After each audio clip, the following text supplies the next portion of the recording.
So, we are live, Dan Gibson. Okay. Can I just get a quick permission from you that you are okay to be recorded on this live stream? Yes, it's perfectly fine. I'm expecting it. Good. You never know what happens with YouTube. Right. How are you, sir? I am good. What have you been doing these days? Oh, I'm studying. I'm still doing more research. The research never ends.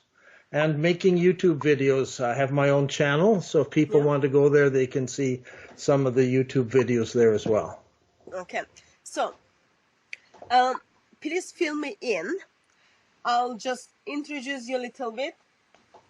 I come across with your book on Quranic geography a couple of years ago, which I thought it was amazingly helpful to us, also some Muslims who think generally. Also, last year, or maybe it's been 2 years now, I come across your book on early Islamic Qiblas. Right. So beside doing research and writing, what do you do? Mostly I research and write. That's what I spend all my time doing. Okay. Sometimes up to 60 hours a week, so I don't have much other life than that. Okay. So you are based in Canada? I am based in Canada now. We were in the Middle East for many years, and then I lived near Vancouver for a number of years, and now I'm out in the middle of the prairies in Canada, so far away from any big cities. Okay. Is that because it is easier to do writings? No, it is. I can concentrate, and also family is around, so I'm with family now. Okay. Did you just have Thanksgiving, or you are going to have Thanksgiving? No, Canadians had Thanksgiving a month ago already, more than a month ago. Okay. That's because in Canada it's cold. Right now there's snow outside, so we're in the middle of winter. Okay. England is not as cold as it's supposed to be, but outside is beautiful with God's creation. Yes. So the snow is beautiful too. Oh, and God's creation is beautiful. Our God is amazing. That's right. So, what I thought, if that's okay with you, we look at tonight is mainly talk about your book on early Islamic Qiblas, and then try to understand what it is all about. So those of you who are joining us on YouTube, remember our topic is early Islamic Qiblas. So please keep your conversations around the topic so that everyone can participate well. And if you have any question, please write "@ in front of DCCI Ministries. It will get my attention, and we can ask that to our guest. And please keep your comments in English and kind and nice. Freedom of speech is encouraged, but please do not abuse the freedom of speech. Dan Gibson, before you put this book together, early Islamic Qiblas, you put together Quranic geography. Can I just have a little bit background of it? Where did it all come from? Why would you do that? We have to back up a little bit farther behind that. I was in the Middle East. I've spent many years in the Middle East, but at this point I had a contract with the Jordanian government to produce some materials. The project was to take what the archaeologists were writing and to produce materials that common everyday people could understand, that could be sold to tourists and to other people who were interested in what was going on. So I had to go through all the archaeological reports and all the materials and produce things for common people. And that was the first book, called The Nabateans. And so while I was studying that, I became aware of some difficulties with history. I have been studying and was very familiar with the history of biblical history, as well as the history of the Arabian Peninsula. And I was aware I mean, of this history of the biblical stuff and the Greeks and the Romans and of the Nabateans. I'm writing a book on the Nabateans, making the website and doing all the research. I realized that the history that I was looking at of Arabia was very different from what my Muslim friends were telling me, that when Muhammad came, it was just tribes out in the desert and they were all fighting with each other. And I couldn't put the two histories together. You know, so I have the history coming from the known history from that the West has, and then I have the other history which I knew about going back to Muhammad, and they didn't seem to match. Yeah. And I kept thinking, there's a problem here. And I would always tell my friends, someday somebody's got to look into this and match up the early Islamic history with the history we know of the Middle East and of the Nabatean people. And I just left it at that, and several years went by, many years went by, and I kept looking at it and thinking every once in a while. And one time I was in Europe, I was teaching at a college, and I realized suddenly I had nothing to do in the afternoon. I was teaching all morning. I had not brought any work with me. So I went to the library, and I found the book Sirat Rasulullah, which is the story of the Prophet Muhammad. It's the story that's been put together of Ibn Ishaq.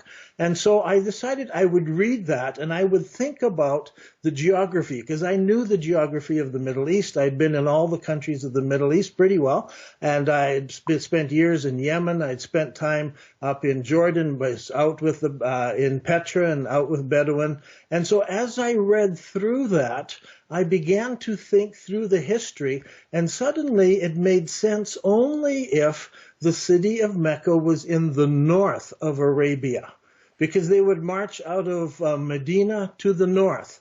The Quraysh would attack from the north down to the south. And as I read through it, I thought, you know, there's something to this, that the founding of Islam was in the northern part of Arabia.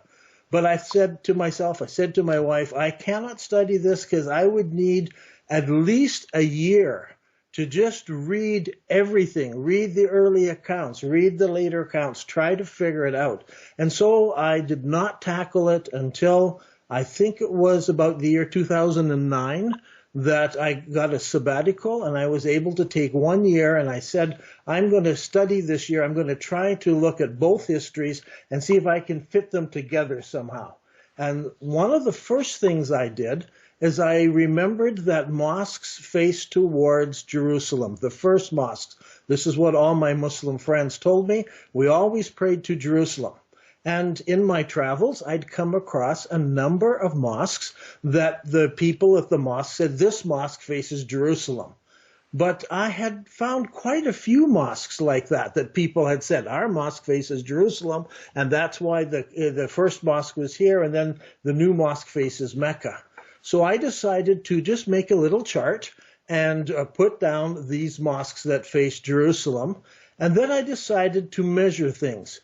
Back then, we started using a GPS. When we were out in the desert looking at Nabatean things, we always carried a GPS. This is before a GPS was in your cell phone. And so we had to have an actual manual GPS and look at it. So if we found something in the desert, we could mark down the actual coordinates where that find was. So if we saw some writing on a rock, we would write, down this is the GPS coordinates so somebody else could find it later. So I decided now I've got satellites, I can go to these mosques and I can just double check to make sure that they are pointing Jerusalem, because people sometimes are just talking. They just say things. So I started visiting mosques, and that's when I got the big surprise, because as I visited mosques, I started to discover that there were mosques that did not face Mecca and Saudi Arabia, and they did not face towards Jerusalem. And so I started to make a list of these mosques and take a map and start drawing the lines. Where do these mosques point to? From the south, from the east, from the west, from the north, and I began to realize these mosques point to the very area that I was studying. That was the big shock. That I had been studying the city of Petra. I had been there with permission from the Jordanian government. I had gone 60 times in and out of the Petra area and cataloged everything. I had spoken to all the archaeologists who were digging at the time. I had made up reports. I had written a book, and suddenly these mosques seemed to be pointing to this area. Now, I had traveled all over that area, up and down all the wadis and over all the hills, and so it was just fascinating to me. How could these mosques point to this place? So my study took two different prongs to it. One of them was these Qibla. The Qibla is the direction that a person prays towards in a mosque. So the mosque is designed so that people can pray in a particular direction. So it just means the direction that people face. And the second thing was, how do I fit that over top of Islamic history? Because nobody had ever said anything about the Qibla facing any other direction than either to Jerusalem or to Mecca and Saudi Arabia. So suddenly I started really poring over Islamic history. I had to read all the hadiths. I needed to read the histories. I needed to try to put together a picture of how did this work. So two studies. One is the Qiblas, and the second one is how do these Qiblas fit in Islamic history, and what can Islamic history tell us about Qibla directions? Okay. Let me just help those of people who are watching through YouTube. Why, at the first place, that Muslims were turning their face towards Jerusalem than the Mecca? So Muslims pray 5 times a day, and as they set up their prayer today in 21st century, most Muslims are turning their face towards Mecca, towards Kaaba. It is because, according to Surah 2, verse 142 to 45, I'll just read the I just read the parts which I think it's interesting. This is Surah 2, verse 142 to 145. So there was a point, time and place, Muslims are praying to different direction, then Allah steps in, and in verse 144 tells, "We have certainly seen the turning of your face, O Mohammed, towards the heaven, and we will surely turn you to Qibla with which you will be pleased. So turn your face towards Masjid al-Haram." Allah is changing direction of the prayer from somewhere towards the Masjid al-Haram in the intention Allah wants to please Muhammad, so which you will be pleased. Of course, we will have lots of questions on that part. So Quran doesn't tell us at the first place it was Jerusalem. Is that correct, Dan Gibson? That's correct. It does not tell us that, and nowhere in the Quran does it mention Jerusalem, and most of the hadiths do not mention Jerusalem as well. I've only found 1 or 2 places that will mention Jerusalem. Yeah, so that's miracle of Islam. Miracle of Islam. So, as you kind of try to notice, actually, no, those mosques are not facing towards Jerusalem, neither they are facing towards Mecca. I'm just a bit curious, how were you able to find the place of I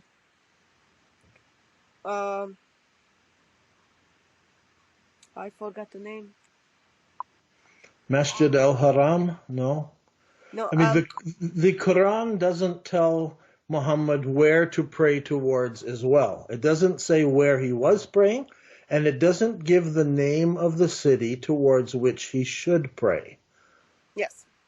So when you look in your Quran, you'll only find the word Mecca used once in the Quran, and some people argue it's there twice. They may argue about the word Becca, but the Quran doesn't name names of places.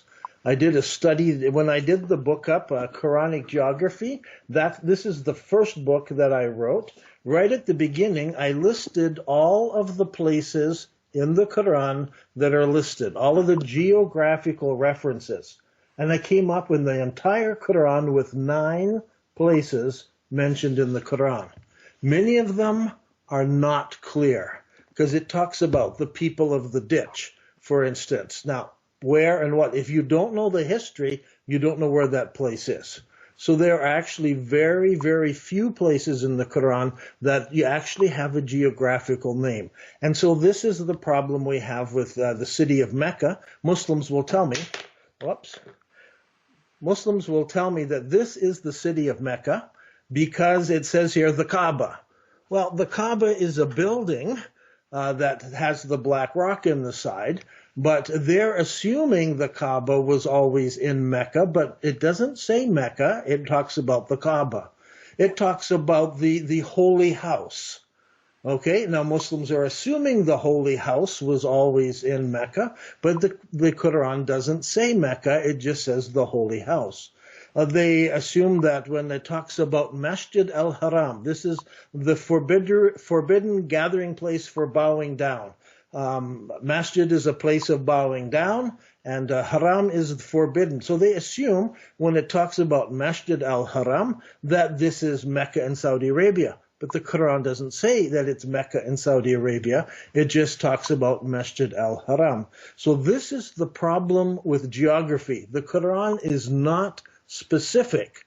And so we do not know from the Quran where they prayed before. We do not know from the Quran the city to which they prayed later because the city is not named. Therefore, the Quran is very vague on this. So when we come, the way to tell this, I believe, is then to go and look at the mosques. Visit a mosque, see where the mosque is. This is where the people lined up. You can always tell because a mosque is wider than it is deep, and there is a wall that is known as the Qibla Wall because Muslims line up shoulder to shoulder in long lines facing one wall. And so that is known as the Qibla Wall. That's the wall for they pray towards. So we can visit a mosque, we can go in and see where the Qibla is. And then oftentimes, now in the first 50, 60 years of Islam, they did not mark the wall in any way. It was only later that they hung a sign originally in a couple of the mosques, and then they started putting a mark on the wall, and eventually they built a concave, I don't know what would you call it, sort of a dome on the outside, a wall there so that they could pray towards that. That's called the mihrab, and that's the mark. So you go into a mosque today, there's a mihrab, we know which way to pray. But the earliest mosques did not have a mark. You simply have to find the longest wall, and this is the wall, and you can see how it's constructed. It's very easy to walk in and say, this is how it works, and the people line up in lines, usually because there's pillars, and so you can see how they can line up, and we can see which way the mosque is oriented. And so I began to check the actual buildings. Many of these buildings had been destroyed and rebuilt and destroyed and rebuilt, so I couldn't measure because I can't see the original building. And so I might be looking at a building that's only 500 years old or maybe one that's only 200 or 300 years old. So I had to go back and find the oldest mosques that I could measure and then place them on a map and try to find out where was Masjid al-Haram and the Kaaba and the holy city, and where was, all these things that are described here, the house, the holy house, the sacred house, and so forth. And that's when I started to get this map with the directions pointing not at Mecca in Saudi Arabia, but pointing north, and it was in the region of the city of Petra. So let me just try to break it down a little bit. So okay. In 708, that is the date for the introduction of the mihrab. Right.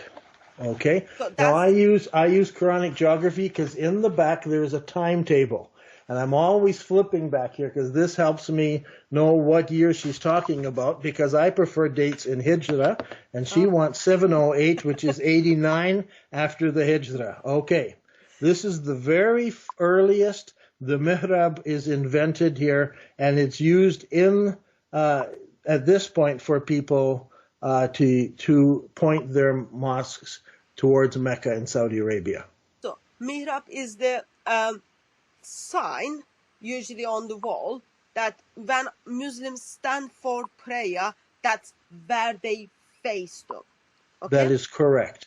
So today, you can just turn up the Regent Park Mosque or any mosque wherever you are. It is very easy to put that together because it's on the wall, it is very visible. Yes. So we are talking about the mosques 1,400 years ago. Yeah. Can you just break it down for me once again? How were you able to find mosque which was built before 708, before the official mihrab has been introduced? How were you able to find the direction of the prayer?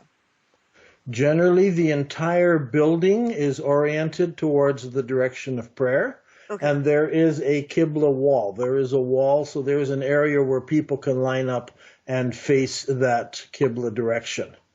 Very often, there is a later mihrab added to that mosque. So very often, you might find the mihrab for Mecca in the corner. But it will have a date there. We can see when that was added at a later date. And so when a mosque has two qiblas, it has one here and it has one here. These are called Tane mosques. The Tane doubles the qibla, so it means there's two qiblas in that mosque. So there are some early mosques which are Tane. I found 3, 4 of them, and they are clearly marked with two qiblas on the wall. But most of the early mosques were abandoned at some time, and these are the ones I can go and check because they were built, and later they were abandoned, the building knocked down, and so forth. So now we can go back and look. Many times archaeologists have dug up the ruins, and they say, here's the mosque, and we can go and check that mosque. And usually it's just a foundation. All you're looking at is the foundation because the rest of the building has gone because it's so old that they've reused many of the stones in something else. Yeah, so as you kind of went to these places and then try to find out where is the direction of the prayer, which you did, let me just pick a mosque in Egypt, for example. We are talking around 600, 700s. They didn't have Samsung phone. They didn't have Apple computers. Therefore, wouldn't you say, actually, yeah, it's okay if they did not get the direction correct? Let's say, sake of the argument, it was always Mecca, okay? And Islamic tradition is all correct. Abraham built the Kaaba, and then Mohammed comes to confirm that, all those kind of things. It has always been there, but people did not have the technology to get the right direction. Yes, this is an argument I've faced many times. And there is something to this because one of the arguments we face is what I would call specificity. How specific can you be? For instance, if I have people measuring mosques and they'll say, oh, I measured it and I got 0.3 degrees different than you. Okay, and I'm like, 0.3 degrees. I mean, the difference is nothing. It's nothing, but for them, oh, but you have to be accurate. And they want to be accurate too within, a small degree. I don't believe the early builders were that accurate, and I don't know if you can measure a mosque with being that accurate. Oftentimes when we got to a mosque, let me just use an example. Here's a mosque building. If we decided this is the Qibla wall, sometimes we would have to run a rope all the way out here to make it even bigger so that we could measure this long distance, because it's very hard to measure something that may be only 30 or 40 feet long. So, I mean, you make it wider and then we can measure it a little more accurately.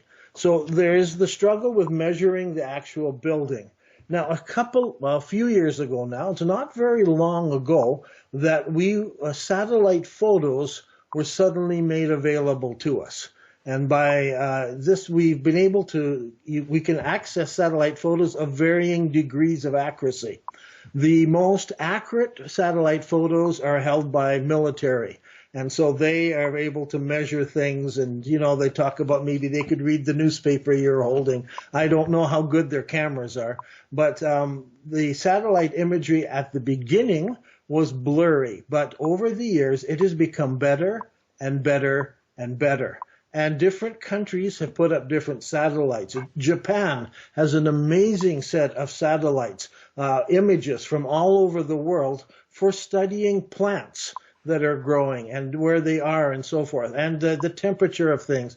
But they have amazingly accurate images that we can get a hold of. So we can measure from satellite. We can also go to the mosque and actually visit it and look. And that's what I suggest for every mosque. If I possibly can get there, I will get there. If I cannot get there, I make sure that ask if another researcher can get there, someone who understands what they're researching. And otherwise, I've used other people as well, and just tried to get people to go there, take pictures, take some measurements, and check them so we can make sure what we're looking at down from a satellite is what we're actually seeing on the ground. Because once you get inside a building or at the spot, you might recognize, okay, actually, we're not looking at this correctly from above, and it's slightly different.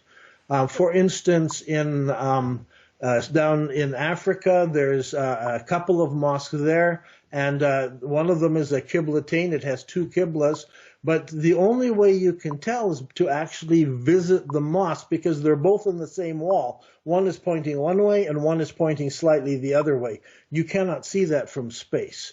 And fortunately, we were able to get there and look at that mosque, because just in the last year or two, that Qibla Wall has crashed down, and you can't measure it anymore. So, I mean, you can measure it very generally, but you can't be more specific, because you can't be there to see what's there on the ground. So I've tried to measure mosques. I continue. So when you get to this book, there's a couple of things in this book that are not quite accurate. I mean, the measuring is accurate. The conclusion is not actually accurate, because I didn't see the bigger picture. So when we published this book here, this one is in 2010. This one, what year is this? I think it's 16 or 17. I'll have to check. Yes, 2017. So this is 7 years later.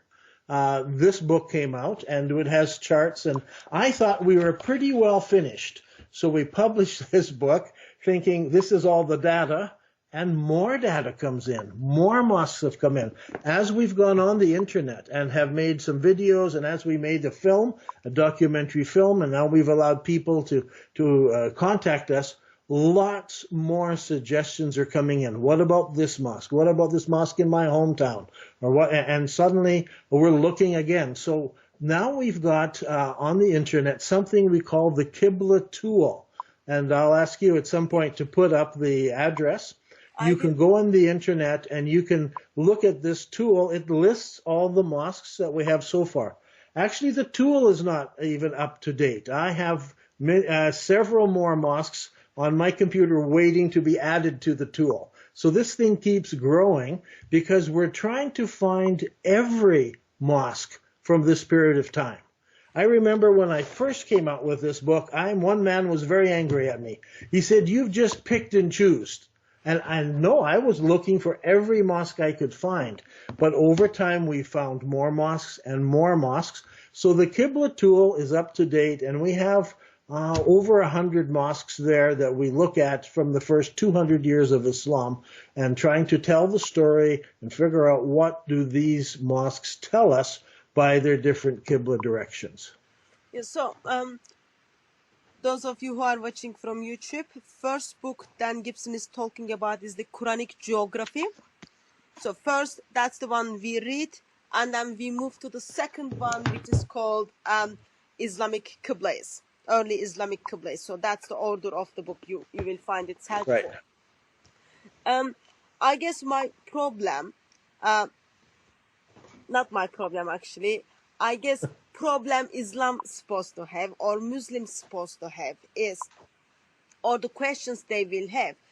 And by the way, I am aware that in the different part of the world where certain group of Muslims now decided to turn their face towards Petra as they pray and they are trying to do their Hajj towards Petra. I am aware of that. But my question would be in the lines of, for example, Ubay bin Ka'b. He's one of the Sahaba of Mohammed. Or other Sahabas, as they were, like I know Muhammad couldn't read and write, all those kind of things, but as other Sahabas, they were building the mosques. What were they using as a tool?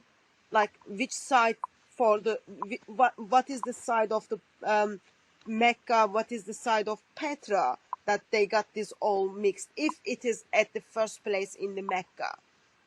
What the Muslims were using in 7th century, 8th century, I'll go until 9th century. You want to go into the explanation of how they found the Qibla direction? Yeah, like Okay. how did they, like today, like for example, I came from, I can just put my phone and then my phone tells me where to go. Right. But in 7th century, they didn't have those things. How did people knew where they need to put their mihrab so that they get the direction correct? How were they able to know at the first place how to do so? We have a couple of problems here in getting this information. One is that there is very little literature from this period of time. We can't just go and look at other things that were written in Arabia at that time, because we're in a literary vacuum. We have the Quran, but we don't have any other literature alongside of it. We can't go and compare it with something else written there. So what we have to do is end up going to the hadiths and the histories, all of them written 200 or 300 years later. Yeah. And all trying to go back. And then we can go even farther on, and we can go to more books that were written following that. So we can go 400, 500, 600 years later. Now, 600 years later, there's lots of books that have been written at this time. So, and they have lots of opinions. And so we have to look and decide, where are we getting our information from? So we don't have anything from 7th century and 8th century tells us how Muhammad and his followers and caliphs were able to find how they need to build their mosque towards Mecca. That's right. Okay. Now, we have some clues, and they come to us from various places, and there are several methods that have been suggested.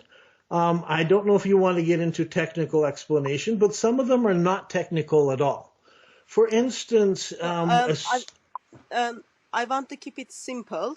yes. Main reason is because I am female host of the program, and I know Muslims believe I am deficient in mind. So what I'm gonna do is now I'm gonna show this Qibla tool on the screen. Okay. Okay. And I also put this in the description of this video. So what I want, if that's okay with you, first I want you to tell us how we use this. Okay. What are you putting on the screen? Called thesecretcity.ca. CA from Canada. That's the Sacred City. That is the name of the documentary film we made. So you can go and view the film called The Sacred City. You can go into that website and you can go to look at data, because we're trying to put up the data that we've collected. And you can go and look at this tool, the Qibla tool, and then you can look at all the mosques It allows you to look down at mosques. You can zoom in and see them. And then it gives you on the right information about the mosque. And there's even a more info, so you can click on that. And we've tried to put up some extra information on each of these mosques. So you can look at, there's a lot of mosques listed there. So you could spend a lot of time going through this. So I'm just trying to share my screen with you as well, because currently it's on YouTube, but you can't see it. Are you able to see my screen? No, I cannot see your screen. Okay, don't worry about it. Just tell me what's on your screen. So what is in my screen is this website with the map. Okay. And in this map, what I have is I can just go on site, and then it says... Now, on the right, it says by category. What category have you chosen? I've got Petra. Okay, so we can look at the mosques that point to Petra. Yeah. If you look there, we have the ones pointing to Mecca, to Petra, to between, to Jerusalem. Those that were parallel and unknown are other well-known mosques, but we cannot tell exactly where because they were rebuilt or something. But we still mention them because they are ancient mosques, but we cannot calculate them. This way, I have a list of all of the mosques from this period of time that I know of. Yeah. Okay, so you've pulled up Petra. So I've got Petra, and then on the one side where it says city, you can know where this mosque is, what is the name of the mosque. Next to it, we have the date for like normal British date as well as Islamic date. Right. Okay? And also under it, we do have information of the coordinates as well as when you look at the direction of the mosque, for example, the one I'm looking at, it tells me... Which mosque are you on? Katmisha Church, but I can change that to something. Let me change that to... Pick Al-Aqsa is down below it. Al-Aqsa, yes. So okay, this mosque and is built... double click on Al-Aqsa. Oh, got it. Yeah. Okay, now on the right in the box, you see the little red Petra, Jerusalem, Mecca. Yes. So those colors are the lines that are lined up over on the right. You can zoom in if you've got a mouse to scroll. Yeah. You can zoom in and look. So you can see the Dome of the Rock above, and you can see the Al-Aqsa Mosque underneath. Yeah. And so the Mecca line is green. You can see the Al-Aqsa Mosque is not oriented towards Mecca. It is actually oriented much more to the south. So it is approximately 12 degrees off from Mecca. That's a lot of degree. Yeah, and from Petra, it is only 3.4 degrees off of Petra. Yeah. So when you compare, it's like more towards Petra than towards Mecca. Okay. Right. Let me pick another one. Have you got another one? Okay, right above it, you'll see where it says Jerusalem. Double click on that little red thing. That's the Dome of the Chain. Yes. That's a very small little mosque beside the Dome of the Rock. Most people don't even look at it because they don't even know it's there. Apparently, this is 14 degrees off Mecca and 1 degree is off Petra, so it's more towards Petra. Much more. On the bottom, you'll see more info. Do you see where it says more info? Yes. Double click that, or just click that, and then you can see some pictures of it. It is a small dome, but it actually has a mihrab. You see on the one side of it, it has direction. You can slide down on the pictures and see it gives direction to the Dome of the Rock. So, okay, people can see that on YouTube as well. Okay. Okay. So this is how we use this website. So you just pick where you want to look, and then it gives you the dates. It tells you how many degree it's off, where it is more close to. I think this is a very useful tool. And then if you want more information, there's often photographs. We've been there, or other information we've collected. Yeah. Okay.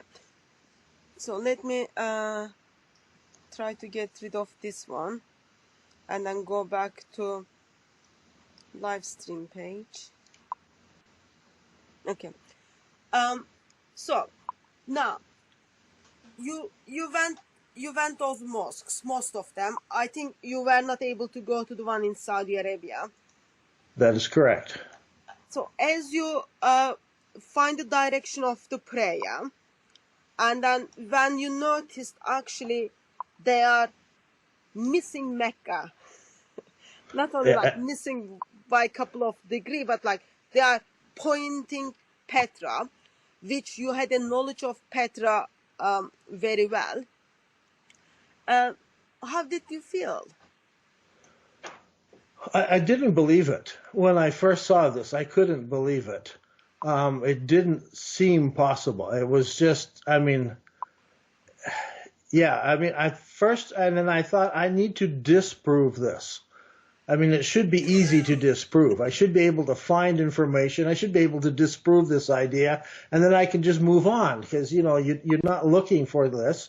I was simply looking for what points, you know, what faces Jerusalem, and I didn't find a single mosque that faced Jerusalem. They all missed Jerusalem, and that's when I did the lineup, I realized, because I have some mosques in Oman that were also, they said in Oman, oh yeah, we face Jerusalem, but when you look at it, they're facing to Petra. A mosque over in Cairo. Now, the mosque in Cairo, we don't have the original the foundation anymore. It's all been changed, but we do have a description of it, and they tell us there that people prayed due east from this mosque. So I just took the mosque and drew a line east, and that's the direction they prayed, towards the east. And guess what's directly east of that mosque is Petra. So we have, you know, we have these mosques here. You can go through and you can look at them. This is the first 70, 80 years of Islam. Everything points towards Petra. Now, if you want, how accurate could they be?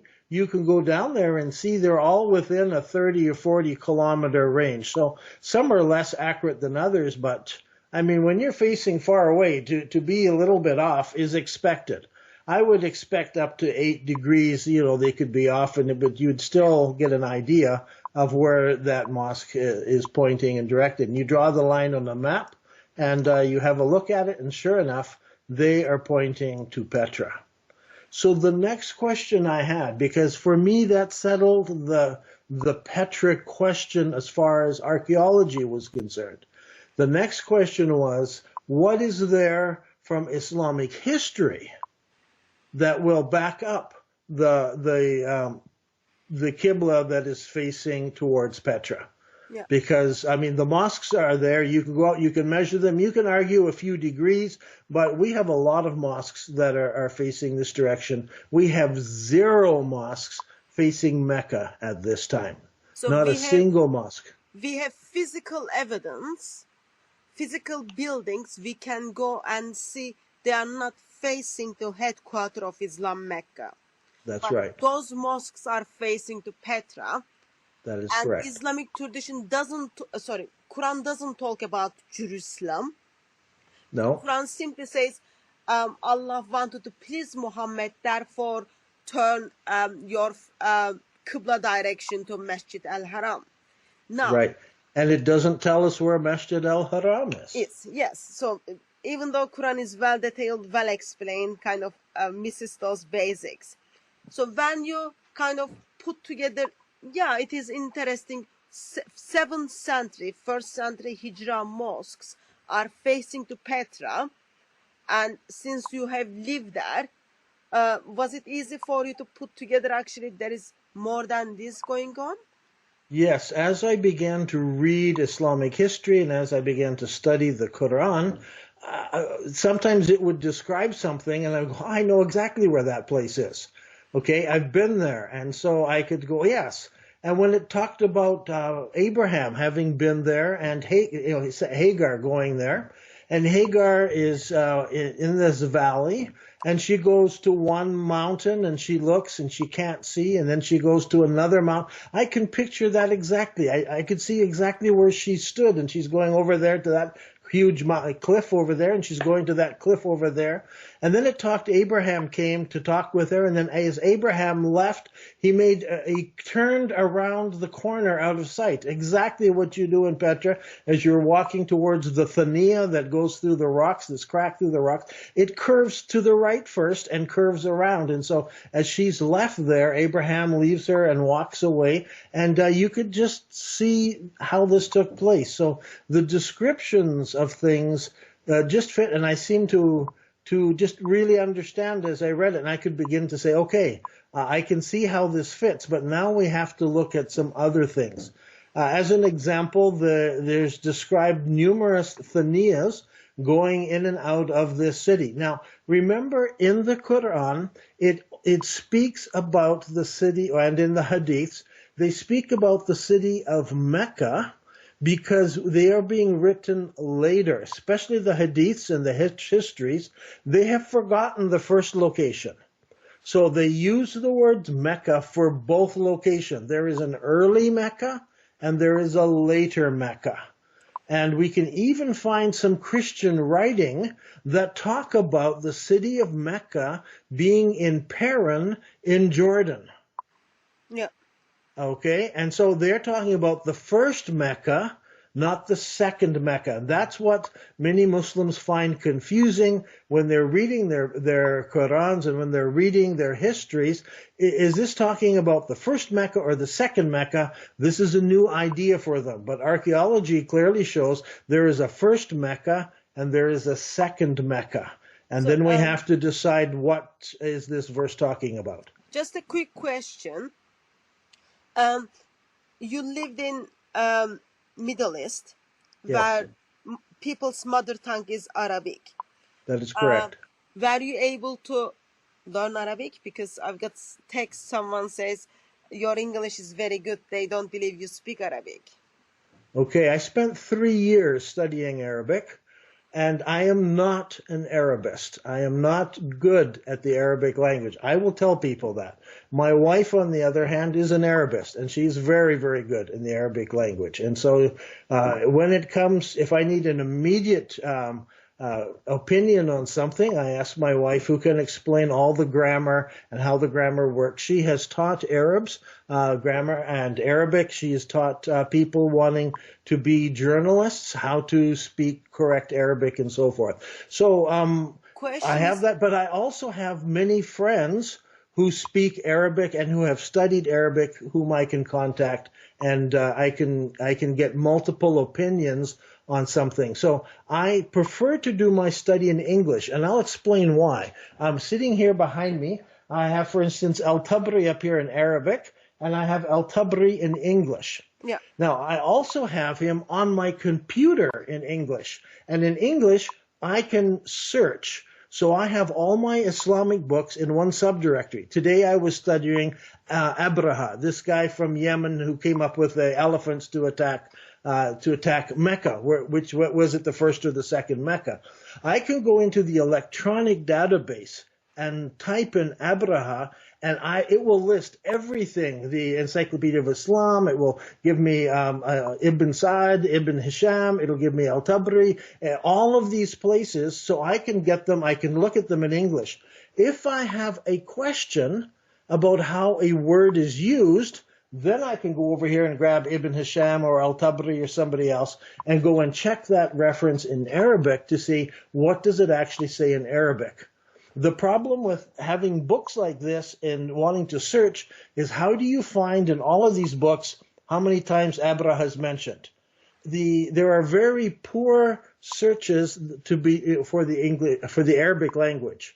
And it's very difficult because you have the middle letter and the last letter and the first letter and how it looks. In English, it's much easier to immediately search, come up with the information you want, and then check the original. That is why I do my research in English first, but I keep all the original Arabic here so I can go back then and check the text to see what does it say. I do the same if somebody asks me a question about the Bible. I can quickly search in English. Okay, here it is, because English has got amazing search abilities.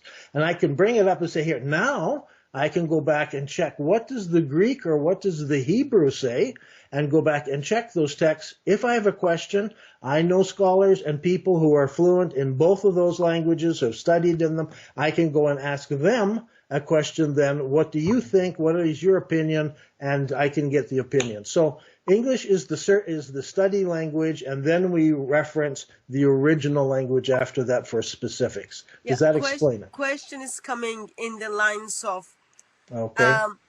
So even though you lived in Arabic-speaking countries,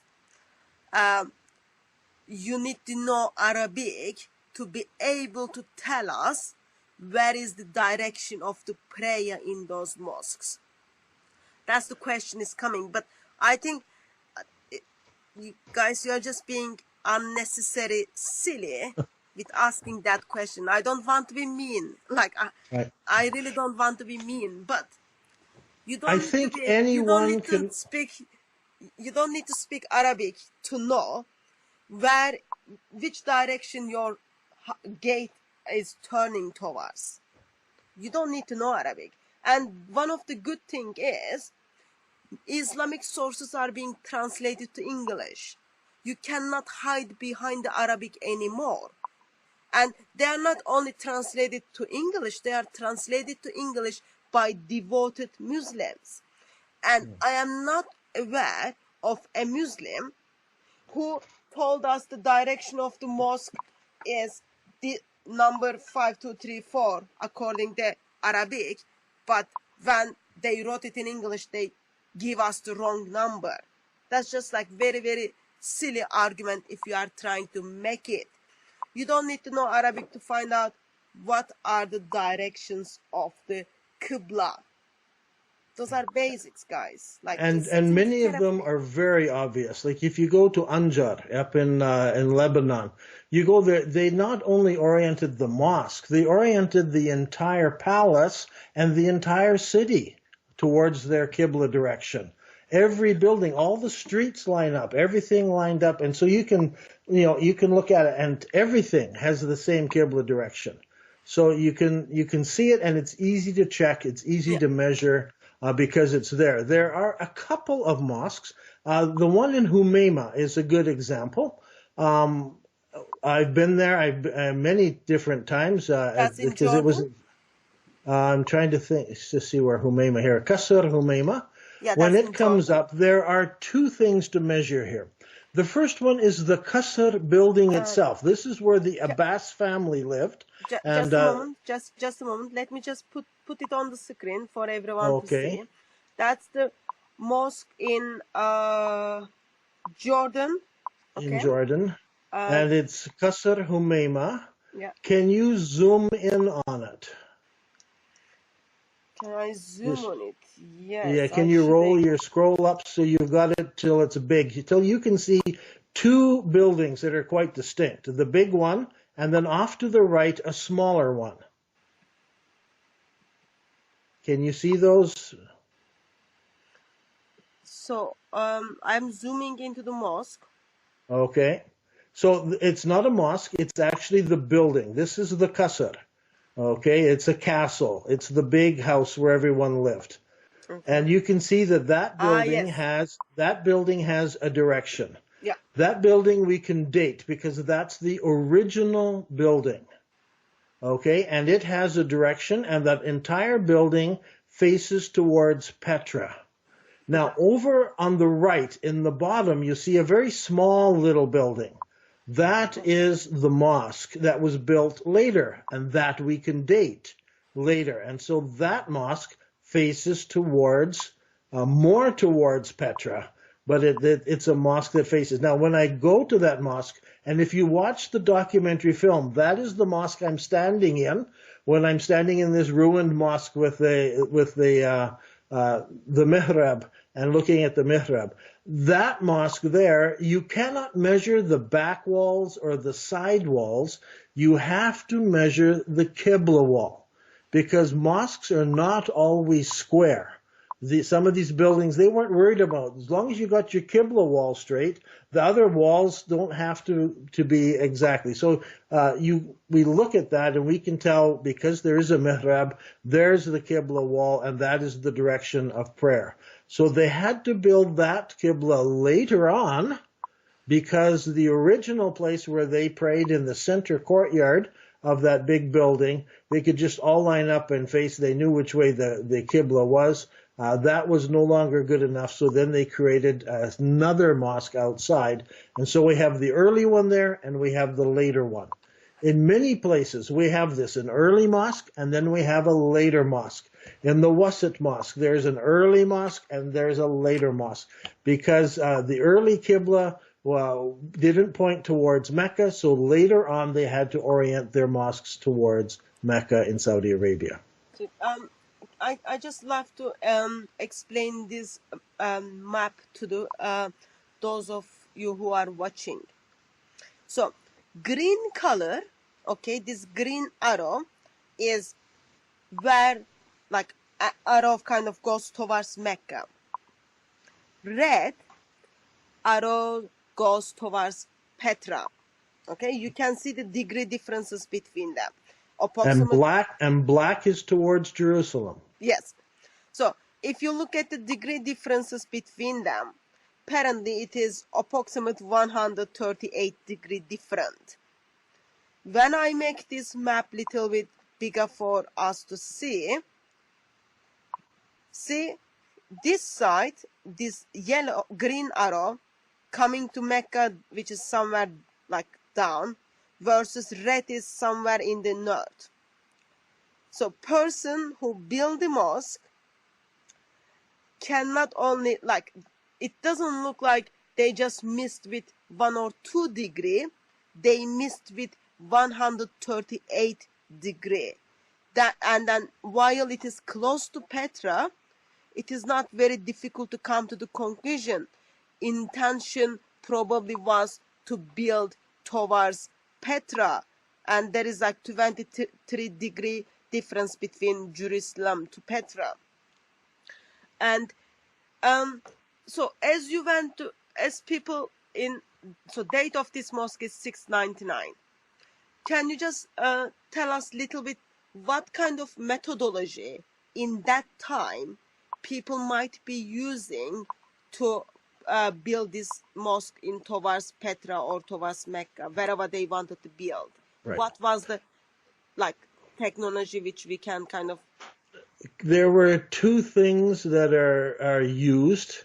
I've forgotten the Arabic terminology right now. But there's one that uses the stars, and then there's one that uses other things around that you can tell by.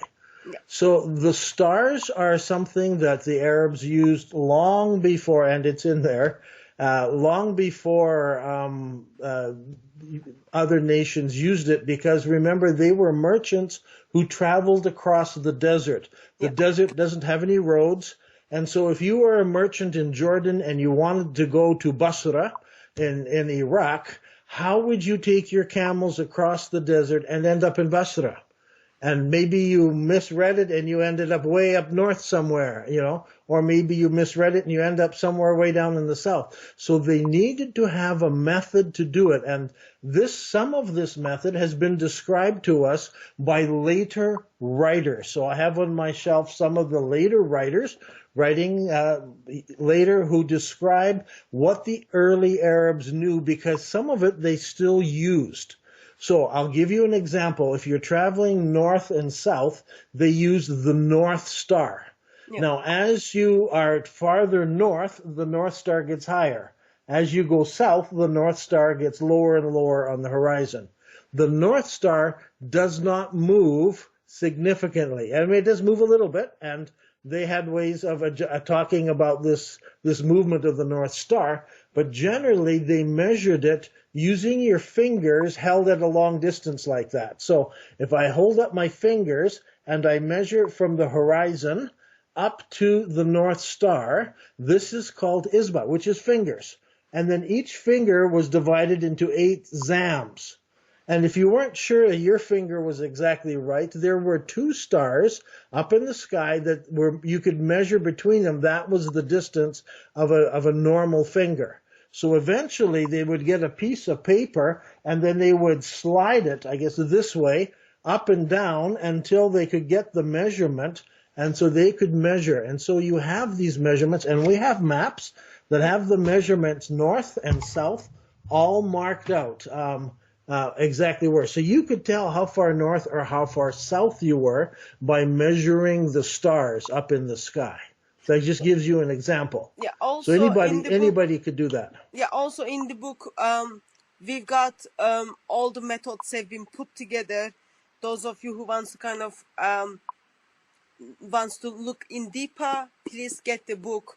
Also, I think you do have a couple of videos on this on your YouTube channel. So and I'm hoping to do something else. I'm hoping to do something more detail soon. Sorry. I'm just gonna keep eye on the chat to see if anyone has any questions on the topic which I can ask. Please don't send me messages because it just gets me distracted. But if you have any questions, please put them on the chat. I can ask them. So when you figured out that actually there is something intentional happened, direction of the prayer was Mecca in the beginning, because you have a physical evidence now that it was Petra. Yeah. Those mosques are facing to Petra. And you try to discredit your argument by looking at the Islamic tradition stuff. And what made you to see that you failed to discredit your argument? Well, everything I found supported the argument, not opposed it. And every time I looked at things, I would support. Now, once in a while, somebody would suggest something. I'd go, oh, my goodness, maybe that does disprove it, because I want something to disprove it. But then as soon as I looked at it, oh, okay, that's easily explained. An example is, what do you do with the graveyards in Mecca? Because you have a graveyard for Abdul Muttalib. You have a graveyard there's 7 early people that were supposedly buried in Mecca. Well, I heard this and I thought, oh my goodness, never, okay, that disproves everything. Then I started to look at who was buried in Mecca, and within a few minutes I recognized one name because I know where that person died. That person died in Gaza and is buried in Gaza, and there is a grave in Gaza. So how can there also be a grave in Mecca in Saudi Arabia? And that's when I realized these are not graves in Saudi Arabia. There are no history about this. These are memorials that have been put up. And in fact, the Saudi government looked into it, decided they were memorials, and they bulldozed that graveyard because there were some Muslims who were going there praying to these people in the graves, hoping they'd get some sort of blessing from it. So they were actually praying to Abdul Muttalib or wanting to be there to get something. And so the Saudis said, we don't like this. And so they bulldozed the graveyard. But they knew that these graves were memorials that were put up. They do not go way back into history. It is something that people put up later. So, I mean, another argument I get is, what about Zamzam? Now, you brought up an interesting point when you talked about 708. The year the mihrab was developed to point in the right direction. In that year, Al-Tabari tells us that Zamzam was lost. No one knew where Zamzam was. That's a very interesting time because it's at that time that the shift is taking place between Petra and down to Mecca in Saudi Arabia. And of course, the Zamzam that was up here was lost, and so they had to find and rename the well in Mecca Zamzam. But there were a number of years in between when no one knew where Zamzam was. It's a very interesting thing. Now, the word Zamzam, again, I can go to my English and I can search, and I'm not only searching all the early Islamic documents, I have on there the many Christian documents, I have the Gnostic documents, I've got lots of documents from lots of different places. So I said, I want to go look on there, Zamzam. So where do I get the word ZMZM? And I did a search for it, and I found it only in one place. ZMZM appears in the Bible in the book of Deuteronomy. And it says that there are people called Zamzimians who lived in Mount Seir. And Mount Seir is another name for the mountains where Petra was. And so these are the Zamzimians who live there. So if you're going to look for the well of the Zamzimians, where are you going to find it? You're going to find it in Mount Seir, which is Petra in Jordan. It is associated with the name ZMZM. So it just was another clue. That doesn't prove anything. It's just one more clue. If you've got a weigh scale and you're saying, well, here's this, and now I'm starting to put weights on this side, eventually the weigh scale is going to tip in this direction. And it took a while for me to be convinced. And so when I meet my Muslim friends and they first hear this, they go, oh, no, it can't be, and they get all upset. And it's like, well, it took a long time for me to see all the evidence for the weigh scale for me to tip. And so I'm finding more and more Muslims are looking. They say, I want to disprove you. And they start looking, and then they'll come back and say, boy, there's so much evidence that supports Petra in Jordan, and there's no evidence that supports Mecca in Saudi Arabia at this time.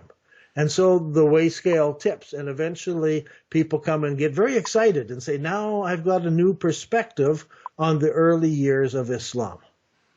So I'm just going to try to understand something. Sorry, sometimes my brain just doesn't process well. Mohammed received his revelation in 630. That's correct. Sorry, 610. Yep. In 600. Wait, where was Muhammad? That I'm not going to go through that part. But, okay, yeah. I believe he was in Petra. So as he received his revelation and then made, according to Islamic tradition, hijrah to Medina and then died in 632.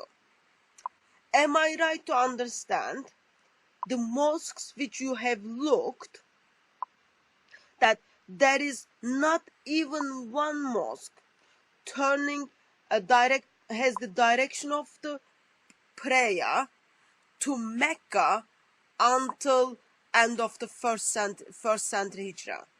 That's correct. So there are approximately 20 mosques are turning their face towards Petra. That is correct. Correct? That is correct. That includes the time.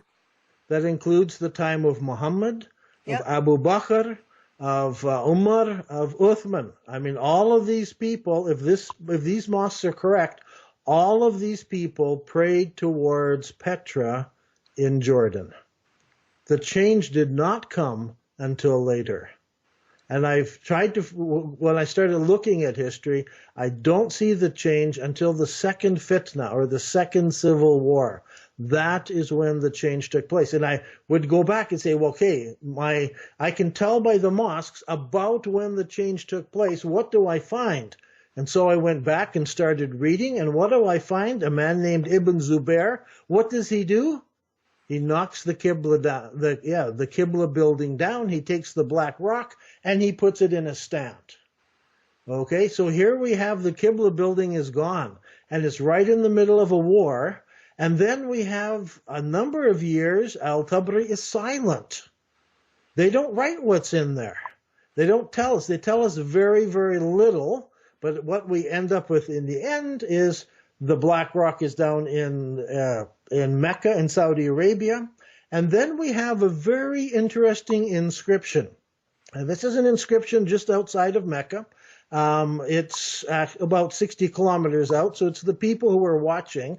It's in 78 after the Hijrah, and it says this is the year that Masjid al-Haram was constructed. Yeah. Now, can you believe that? 78 after the Hijrah, and they say this is the year that Masjid al-Haram was constructed. Now, I believe they're talking about Masjid al-Haram in Mecca, in Saudi Arabia. That inscription is there. There are photographs of it on the internet. People have studied it. You can go look at it. But for some reason, the people around Mecca say Masjid al-Haram was constructed here in 78 after the Hijrah. So that makes that's our first clue. 697. That's right. That's our first clue that the things that were switching towards Mecca and Saudi Arabia.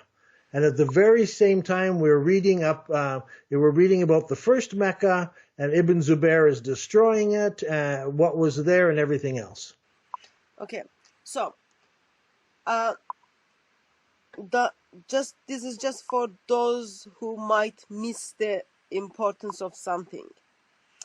At the time of Muhammad, at the time of Abu Bakr, at the time of Umar, at the time of Uthman, in the time of first caliphs, plus first century of Islam, there is none mosque, zero mosque, like zero is like none, okay?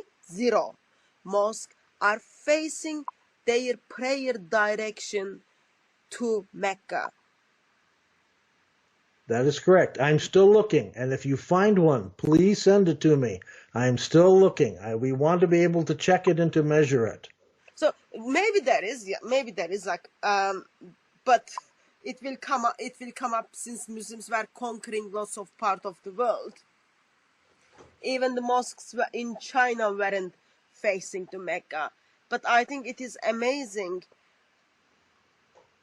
Muhammad didn't have any problem praying direction of Petra. First caliphs didn't have any problem praying direction of Petra. 21st century Muslims wants to pray towards Mecca. Yet Allah changed the direction of the prayer from somewhere to Masjid al-Haram to please Muhammad. And today, archaeology tells us that direction was Petra. That's correct. And I expressed in a bit earlier that in the time of, different part of the world today, there are Muslims decided to pray towards Petra because they want to join in with Allah and please Muhammad. That's the direction of the prayer Allah gives to Muhammad. That's right. Now, what's interesting is when we go to Petra, we can begin to find the places there that are listed. Now, there's no sign that says this is the place. So, for instance, in the center of Petra, there is a square building. There's the foundation of a square building. And it looks like a Kaaba, but it's bigger than the Kaaba in Mecca by just a little bit. So one of the things I did is I checked with Azraqi. Azraqi is an early writer, and his family were guardians and managers of the Masjid al-Haram. And he gives the measurements of the Kaaba building during the lifetime of Muhammad. When we take those measurements and compare that to the Kaaba building in Petra, the measurements fit exactly.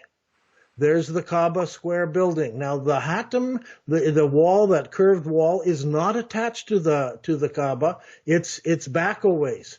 And that's exactly what we would expect, because it tells us one of the later caliphs attached it to the Kaaba building in Mecca. So we can go and find the Kaaba, the original Kaaba building. It's there. It has temples right around it. And so we've looked at that. And you can go and find the two mountains with the road in between them where they would go back and forth on pilgrimage. Those mountains have at the top of them places for idols, just as it's described in the early writings, which you can't find any of that in Mecca today. There is even a place where there is a huge flat platform with a column in the middle, where people could throw stones at the column. It's there in Petra. You can go and find the camping places. You can go and find the Muzdalifa. This is the slippery slope going up the mountain, and there is a mountain there that goes up high where pilgrims would go up to the top of that mountain. And there at the top of the mountain is both a mosque and also an ancient church. And thousands of people could stand up there. It's like a plane. I mean, you're going up a very high mountain, but when you get up there, 5,000 or 6,000 people or more could stand all together easily up there because it's a huge area, and they could, be at the top of this mountain. Just exactly what is described in the ancient book. So we've taken the pilgrimage of that they did from the earliest times, even up till today, and we look to see, well, where did they start? And then from the water, there's a place of washing there where they started, and when they walk their way down to the Kaaba building, and then from there they go out to Mina and they go back, and eventually they go up to the mountaintop and back. It all fits, just as if you had picked up the pilgrimage and dropped it down on top. So we can find all the different stations of the pilgrimage. We can find places that correspond to this in the city of Petra. And let me tell you something interesting. Did you know that people made pilgrimages to Petra up until 1985? That's when the Jordanian government passed a fatwa against pilgrimage to Petra and put a stop to it, so no more pilgrims could go to Petra. Sorry, But up until then, there were that? still people going. 1985. Okay. Come to the website and look for the video on the pilgrimage. Okay. And you can check that out. So, I mean, the more we dig out, that's why this book here, Early Islamic Qiblas, it's out of date because we've learned so much more in the last 4 or 5 years. So, I mean, this is a good book, but we've added to it so many more things. But you will find in the back of this book, the Petra pilgrimages are listed here. Yep. Exactly. But now we've gone through and checked out and found exactly where some of these places are. So we keep learning more. We keep digging deeper, and we keep finding more evidence to support Petra than we do find evidence to support Mecca. And I could spend all night. We could spend all night talking here, but the best thing is to bring in some of these experts who can actually talk about these subjects as experts. For instance, in the Petra scrolls, they're studying the language that was used there. It was written by Greek characters, but it was Arabic words written in Greek characters. By going back and looking at that, we discover that they used the earliest form of Arabic, very similar to the Quran. They use the definite article of al, where if you go down to Saudi Arabia, in the early days, the definite article was hin, H-N. And so the Quran doesn't fit any of the language used around Mecca by any of the Bedouin tribes or any of the old inscriptions on the wall. But where does it fit? The language of the Quran fits the city of Petra, and that's just coming out in these last couple of years as different linguists are studying and are saying this is where we find the original origins of the Arabic language. We're finding it in the area around Petra. So again, another supporting evidence. So not any of these single ones prove it, but when I take all the Qiblas, and then I add all of these other things, like the language and all the various things. There's over 50 of those listed in that book of supporting evidence.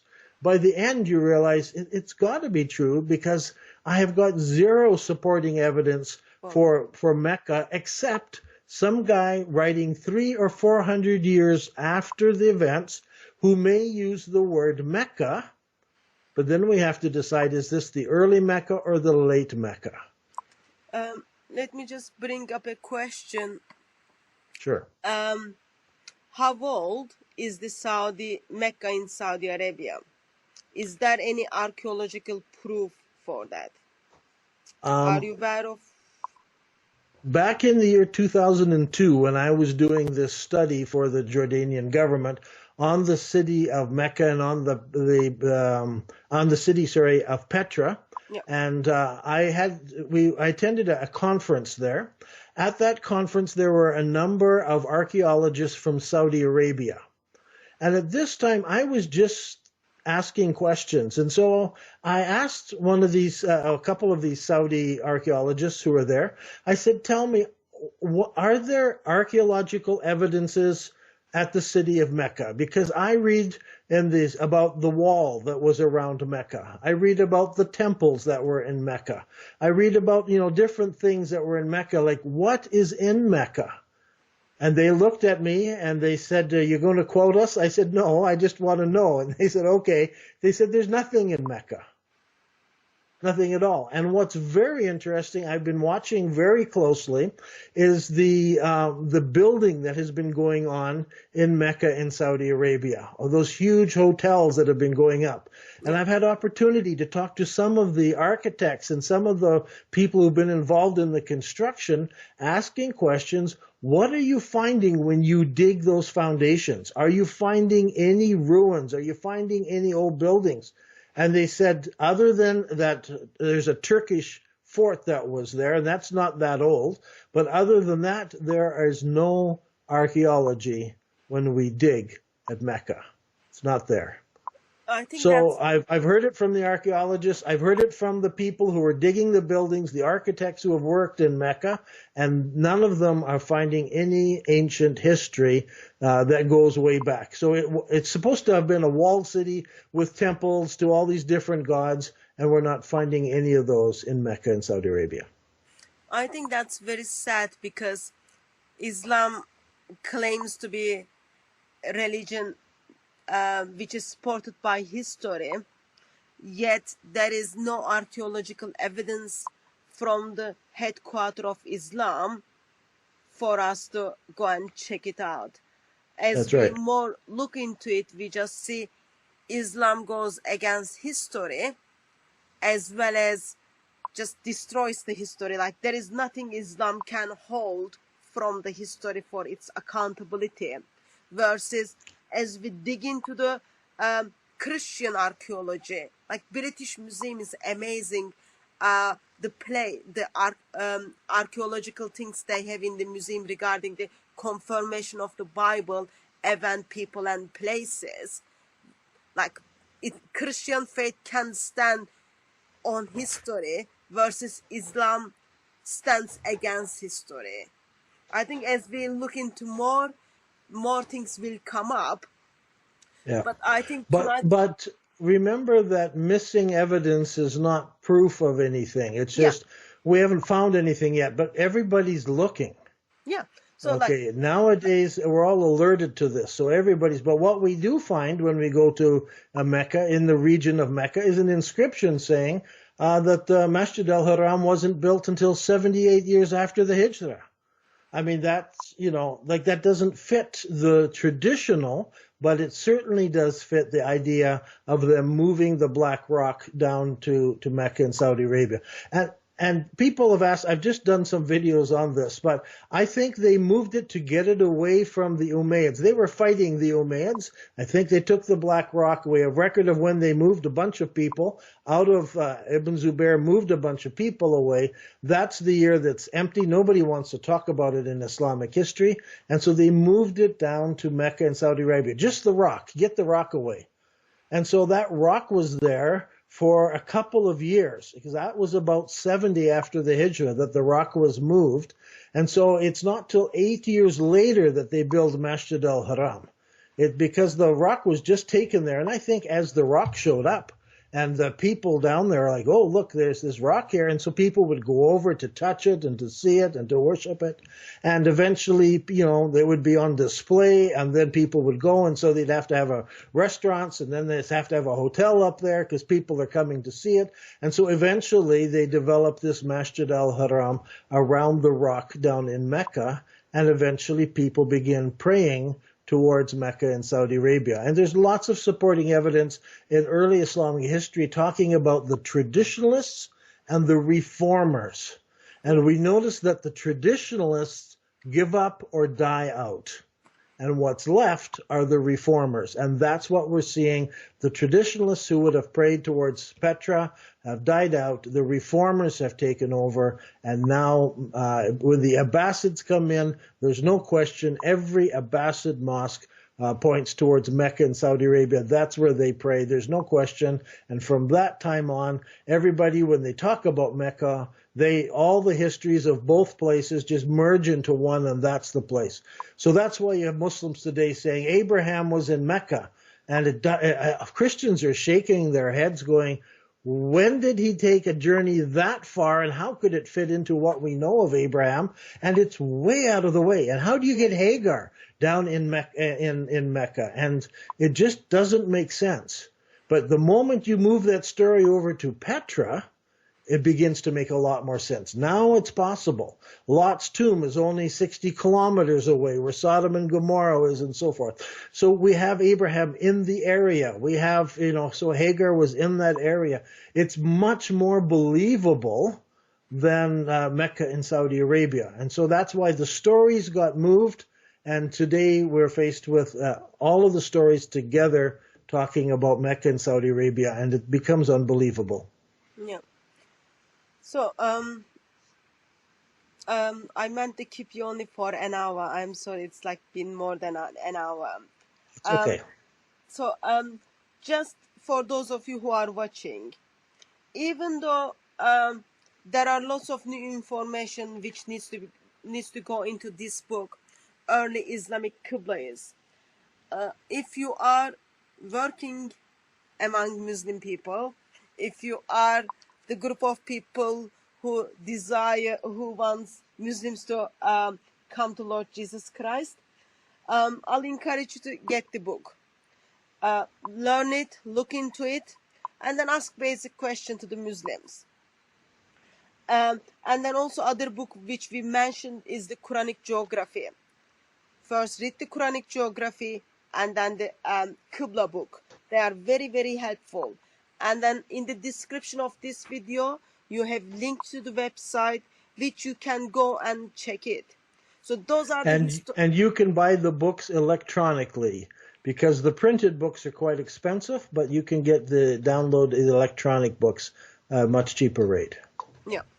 And also subscribe to Dan Gibson's YouTube channel, which as he puts the new videos that you will be up to date. Those are historical materials. They get updated very, very quickly, as in 5 years we might find 100 mosques facing to Mecca within first 20 years of Islam. So we don't know, but today this is what we have. Today this is what we have. And helpful to remember, up to today we don't have any mosque facing towards Mecca as the direction of the prayer. Zero mosque from the 1st century of Islam. There is, according to archaeologists, there is no any artifact in Saudi Arabia, in Mecca, when you want to dig in to see what is that. I think those are kind of sad realities for today. But we don't know what will come up, what will be coming up next time. So we only talked about the mosques, kind of focused on Petra, but there are actually 4 different mosques, 4 different directions of the prayer. I am really hoping that we will have Dan Gibson back again to look at those and then see what else happening in the world of Islam, what is happening in first couple of centuries of Islam. Since history goes against Islamic tradition, and now we see archaeology goes against Islamic tradition. And it is very sad for Muslims, but those are good things for Christians, because it helps us to have conversation going on between Christians and Muslims. There are many Muslims, though, who are open, wanting to know the truth. They want to know what actually did happen back then. So that's good. And I find that also among Christians. They want to know the truth. And so many want to know what happened in biblical archaeology, and what supports what and what doesn't. So I'm encouraged when people search for the truth and want to know. I want to know what happened, not just opinions, what can we actually learn about things, because the truth is out there, and that's what we need to search for. Thank you. Okay. I think we will finish the evening now, but I'm really hoping we will have follow-up session of tonight, and then if anyone wants to ask their question, please just drop me email, and then when we come to the next live stream, that we have the questions, and then we can start from the questions so that we don't miss or we don't run over each other. That will be helpful. For Great. that, please send email to info@dcciministries.com. Please subscribe to Dan Gibson's YouTube channel, which called Dan Gibson, and then get the books, learn your history. Of course, as you look at the history of Islam, it will help you to question the archaeology of Bible as well as history of the Bible. So those are good materials for even us as a Christian.